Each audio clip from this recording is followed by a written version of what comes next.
Dili sa nagani.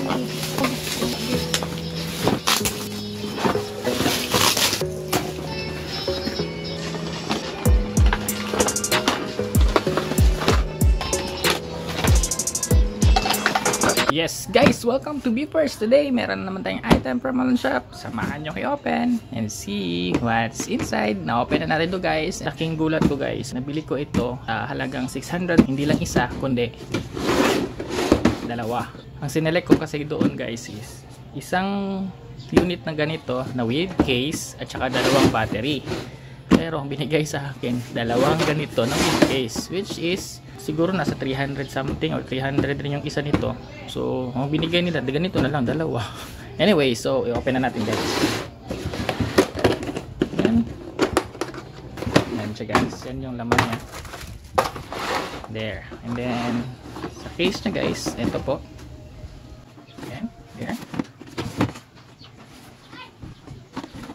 Yan, to open guys, pull nyo lang to sa taas and then yakyat there, ayan na, dalawa na nga.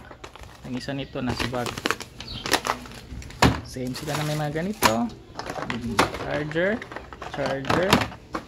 yung dito nilalagay yung shampoo, battery. Ito lang ginugulat ko, yung sticker baliktad. 8 ampere na 288 max. I don't know kung ano talaga yung laman nito guys. So there, pareho lang sila. And then the unit, so anuhin ko to guys, dalawa man yung nabili ko. Sa iba kasi mahal, bala ko nakamura ako. Anyway, there, very straightforward lang yung paggamit nito kasi eto, charge na. Yan, saksak nyo lang ganun. There, gano'n na siya.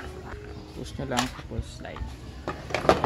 Kung magcha-charge, merong charging port dito. Sasaksak nyo lang dyan. Ito, may indicator naman. Pero indicator lang to ng light.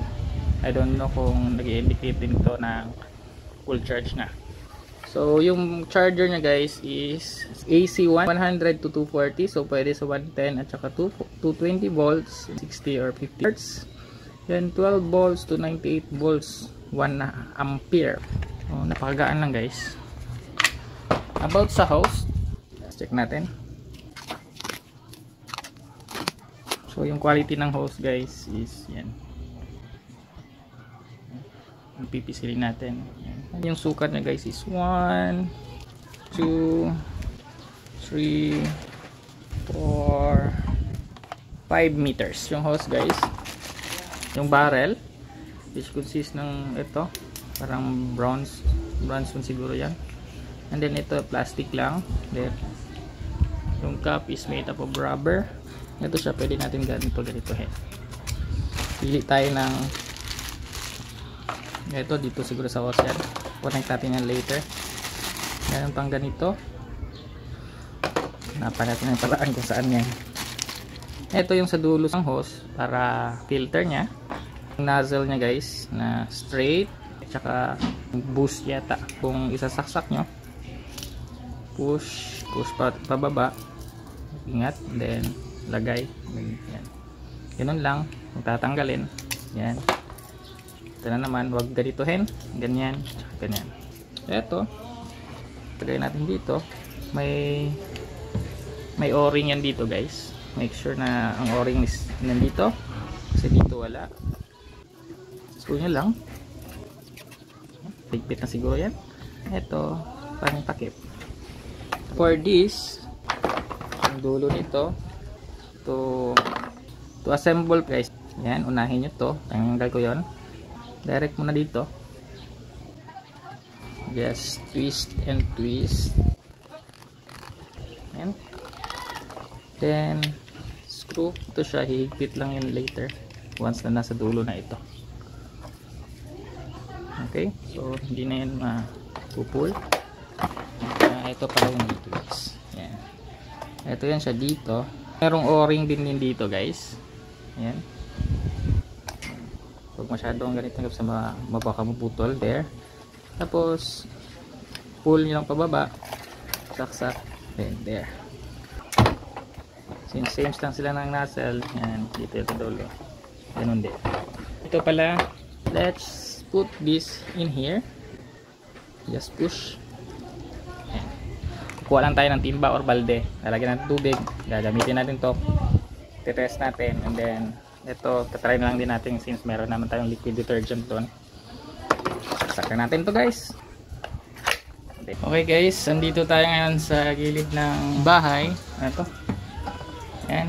May naglalaba guys. Kukunan natin yung tubig. Ito. Dulo nito. Lagay nyo lang dito.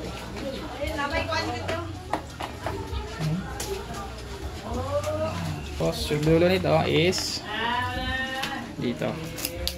Next is ito na. Try natin guys.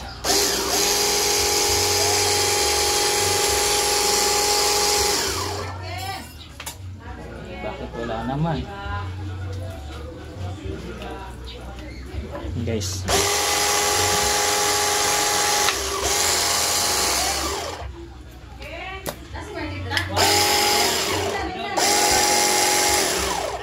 Wala namang suction guys.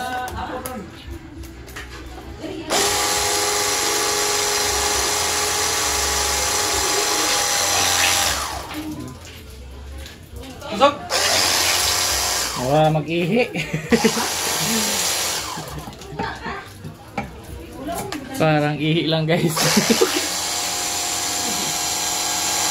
Try natin yung nozzle guys. Ito. Ayan.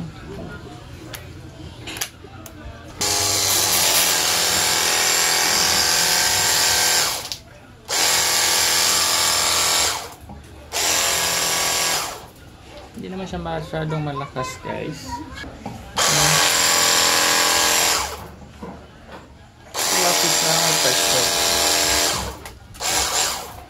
Yung ganitong nozzle nya.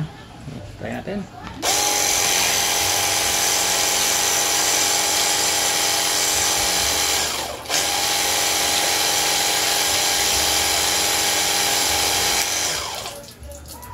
Hindi naman na-adjust yung dulo guys.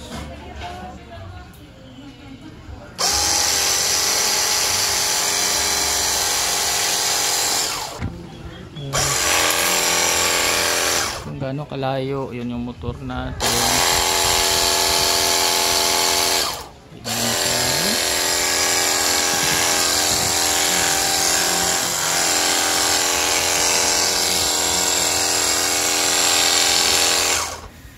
Parang gripo lang guys. So ito guys, try natin yung pusa doon. Malakas pa yung gripo guys. Yan lang po guys. I don't know, baka may i-configure pa. Test natin yung sa pang pabubble nya. So there na, try natin.